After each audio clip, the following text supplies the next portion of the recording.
আপু, ফ্লু হলে বিড়ালের কিভাবে যত্ন নিব, কিভাবে যত্ন নিলে বিড়াল সুস্থ হয়ে উঠবে, এটা অনেকের প্রশ্ন ছিল। আমাকে অনেকে টেক্সটও করেছেন। হ্যালো এভরিওয়ান, আসসালামু আলাইকুম। আই হোপ আপনারা সবাই ভালো আছেন। আজকের ভিডিওতে আমি আপনাদেরকে ডিটেলসটা বলে দেব আসলে কিভাবে বিড়ালের যত্নটা নেবেন। আসলে ফ্লু হচ্ছে কমন একটা রোগ, শীতকালে এটা বেশি হয়।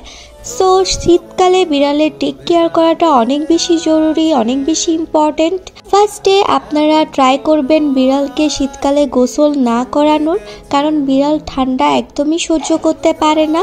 যদি বিড়াল ক্যাট ফ্লুতে আক্রান্ত হয় তাহলে বিড়ালকে অন্যান্য বিড়াল থেকে আলাদা করে নেবেন। অ্যান্ড এই রোগে আক্রান্ত হলে বিড়ালের যত্ন নিতে হবে অনেক বেশি করে, অ্যান্ড পর্যাপ্ত পরিমাণে তাকে বিশ্রামে রাখতে হবে। তাকে ঠান্ডা থেকে একদমই দূরে রাখতে হবে, উষ্ণ কোনো স্থানে রাখতে হবে, গরম জামা কাপড় পরাতে হবে এবং তাকে কম্বলের নিচে ঢেকে রাখতে হবে। এখন আসি খাবার কি খাওয়াবে। তাকে সবসময় উষ্ণ জাতীয় খাবার দেওয়ার ট্রাই করবেন। মুরগির স্যুপ, গ্লুকোজ, স্যালাইন, দেন বেশি পরিমাণে খাবার পানি খাওয়াবেন। এই সময় বিড়াল একদমই খেতে চায় না, তাই তাকে অল্প অল্প পরিমাণে খাওয়াতে হবে। অ্যান্ড অনেক বেশি পরিমাণে টেক কেয়ার করতে হবে অ্যান্ড খেয়াল রাখতে হবে যেন পানি শূন্যতা না হয়ে যায়।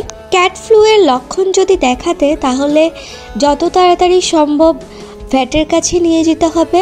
ভেটের পরামর্শ অনুযায়ী নিয়মিত ওষুধ খাওয়াতে হবে। সময় মতো ওষুধ সেবন করলে বিড়াল তাড়াতাড়ি সুস্থ হয়ে যাবে। আমরা সবাই জানি ক্যাট ফ্লু হচ্ছে একটা ছোঁয়াচে রোগ। সো যে বিড়ালে ক্যাট ফ্লু হয়েছে তাকে অবশ্যই অন্য বিড়াল থেকে আলাদা করে নিতে হবে। মূলত ক্যাট ফ্লু বিড়ালের হাঁচি ও লালা থেকে ছড়ায়, তাই আমাদের তাদের লিটার বক্স ও খাবারের বাটি আলাদা করে দিতে হবে। অ্যান্ড অন্য বিড়ালের মাঝে যেন ক্যাট ফ্লু না ছড়ায়।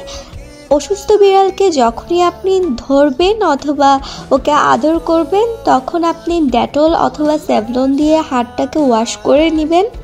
প্রতি বছর প্রায় অনেক বিড়ালই ক্যাট ফ্লুতে আক্রান্ত হয়, তাই প্রতি বছরই আপনার বিড়ালকে টিকা দেওয়াটা অনেক বেশি ইম্পর্টেন্ট। তাই আপনার আদরের বিড়ালটিকে নিয়মিত যত্ন নিয়ে এবং টিকা দিয়ে সব ধরনের রোগ থেকে দূরে রাখুন। ওকে, আই হোপ ভিডিওটা আপনাদের ভালো লেগেছে। ভিডিওটা ভালো লাগলে লাইক, কমেন্ট, শেয়ার করে প্যাট প্যারেন্টসদেরকে সতর্ক করে দিবেন। Thanks for watching.